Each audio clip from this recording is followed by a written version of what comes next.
Hello दोस्तों, जय श्री राम। मेरा नाम है खुशबू। आज मैं आप सबको राम जन्म की कथा सुनाऊंगी। चलिए शुरू करते हैं राम जन्म की कथा।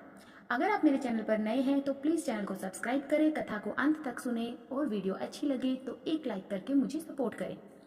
एक समय की बात है, अयोध्या के महाराज दशरथ ने पुत्र प्राप्ति के लिए यज्ञ रखा। इस यज्ञ के लिए राजा दशरथ ने अपनी चतुरंगिनी सेना को काले कान वाले घोड़े को छोड़ने का आदेश भेजा। उनकी इच्छा थी कि इस महान यज्ञ में हर कोई शामिल हो। इसलिए राजा ने सभी ऋषि मुनियों व विद्वान पंडितों को आमंत्रण भेजा।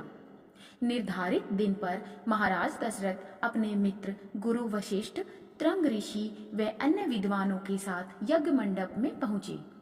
इसके बाद विधिवत रूप से यज्ञ की शुरुआत हुई। मंत्र उच्चारण और पाठ जैसे सभी विधि विधान के साथ कुछ घंटों में यज्ञ पूरा हुआ। राजा दशरथ ने फिर सभी ब्राह्मणों, विद्वानों व अतिथियों को उपहार में धन और गाय आदि देकर आदर पूर्वक विदा किया। उस यज्ञ में प्रसाद के रूप में खीर बनी थी। उस प्रसाद में पुत्र प्राप्ति का आशीर्वाद था, जिसे खाने के बाद तीनों रानियां गर्भवती हो गई। कुछ समय बाद चैत्र माह में शुक्ल पक्ष की 9वीं तिथि के दिन राजा दशरथ की पहली पत्नी यानी रानी कौशल्या ने एक बच्चे को जन्म दिया। उस बच्चे के चेहरे में इतनी रौनक थी कि हर कोई देखकर समझ जाता था कि वह आम बच्चा नहीं है। इसी तरह राजा की दूसरी रानी कैकई ने एक पुत्र और तीसरी रानी सुमित्रा ने 2 पुत्र को शुभ नक्षत्रों में जन्म दिया। राजा दशरथ का महल और नगर 4 पुत्रों के जन्म से खिलखिला उठा। चारों तरफ आनंद और जश्न का माहौल था।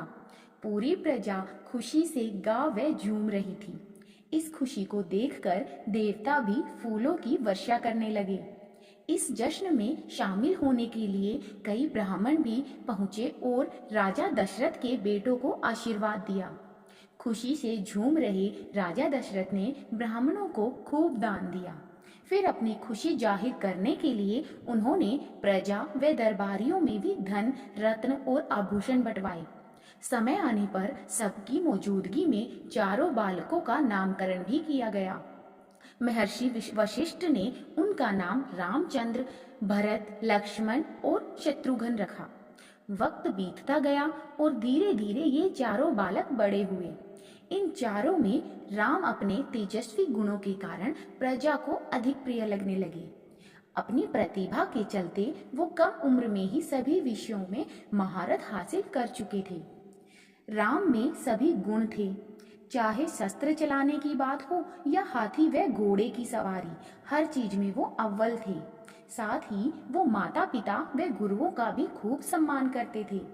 उनके गुणों के कारण बाकी के 3 भाई भरत, लक्ष्मण व शत्रुघ्न भी उनसे काफी कुछ सीखते थे।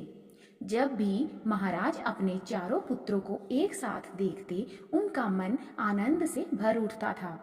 राम में मौजूद गुणों के कारण उन्हें श्री राम और भगवान राम तक कहा जाने लगा। आगे चलकर राम के जीवन पर 2 पवित्र ग्रंथ लिखे गए, रामचरितमानस और रामायण। कहानी में से हमें सीख मिलती है, व्यक्ति के गुण ही उसे पहचान दिलाते हैं। अगर गुण और संस्कार अच्छे हों तो वह भगवान तुल्य हो जाता है। कथा अच्छी लगी तो एक लाइक करके, एक शेयर करके मुझे सपोर्ट करें। धन्यवाद। नोटिफिकेशन के लिए बेल आइकन को प्रेस करना ना भूलें।